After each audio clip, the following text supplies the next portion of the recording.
मिथिलांचल भर में आज से मधुश्रावणी व्रत का शुभारंभ हो गया है। यह व्रत मिथिला का अद्वितीय व्रत है। यह नाग पंचमी श्रावण कृष्ण पंचमी से श्रावण शुक्ल तृतीया तक होता है।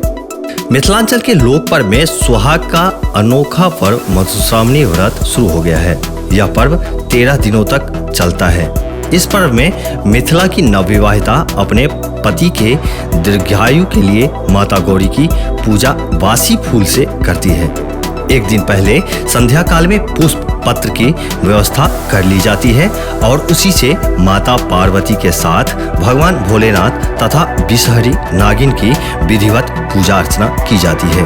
पूरे अनुष्ठान के दौरान बिना नमक का भोजन बेटियां ग्रहण करती हैं। इस पूजा में पुरोहित की भूमिका में भी महिलाएं ही रहती हैं। मधुश्रावणी व्रत के दौरान मिथिला की नवविवाहिता पूजा के एक दिन पूर्व ही सखी सहेलियों के संग सज धज कर पारंपरिक लोकगीत गाते हुए बाग बगीचे, फुलवाड़ी, बगिया आदि से नाना प्रकार के पुष्प पत्र को अपनी डाली में सजाकर लाती हैं और हर सुबह अपने पति की लंबी आयु के लिए उसी फूल से भगवती गौरी के साथ साथ विषहर यानी नागवंश की पूजा करती है। मधुश्रावणी पूजा के दौरान नवविवाहित महिलाएं अपने मायके चली जाती है और वहीं इस पर्व को मनाती हैं। इस पूरे अनुष्ठान में उपयोग होने वाले जितने भी सामग्री होते हैं जैसे वस्त्र, श्रृंगार प्रसाधन, पूजन की व्यवस्था, विवाहिता की भोजन सामग्री आदि सब कुछ ससुराल के तरफ से ही आता है। स्कंद पुराण के मुताबिक नाग देवता और मां गौरी की पूजा करने वाली महिलाएं जीवन भर सुहागिन बनी रहती हैं। प्राचीन काल में कुरु प्रदेश के राजा को तपस्या से प्राप्त अल्प आयु पुत्र चिरायु भी अपनी नवविवाहिता पत्नी मंगला गौरी की नाग पूजा से ही दीर्घायु होने में सफल रहे थे। पुत्र के दीर्घायु होने से प्रसन्न राजा ने इसे राजकीय पूजा का स्थान दिया था। मिथिलांचल में इस पर्व का विशेष महत्व है।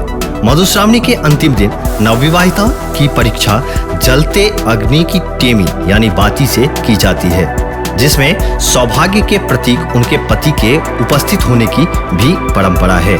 मान्यता है कि पूर्ण पतिव्रता नारी के शरीर में स्पर्श होते ही आग शीतल हो जाता है। इसके बाद सुहागिनों से नवविवाहिता को आशीर्वाद प्राप्त होता है और कथावाचिका को श्रद्धापूर्वक दान दक्षिणा और विदाई दी जाती है।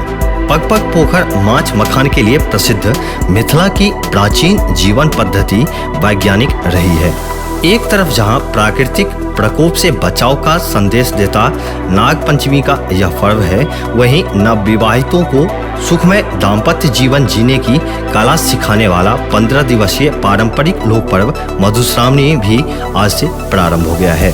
श्रावण मास के कृष्ण पंचमी से शुरू होने वाले मधुश्रावणी मिथिलांचल का इकलौता ऐसा लोक पर्व है जिसमें पुरोहित महिलाएं ही होती है। इसमें व्रतियों को महिला पंडित न सिर्फ पूजा कराती है बल्कि कथावाचन भी करती है। यह जानकारी आप सभी को कैसा लगा यह कमेंट बॉक्स में लिखकर अवश्य बताएं। धन्यवाद।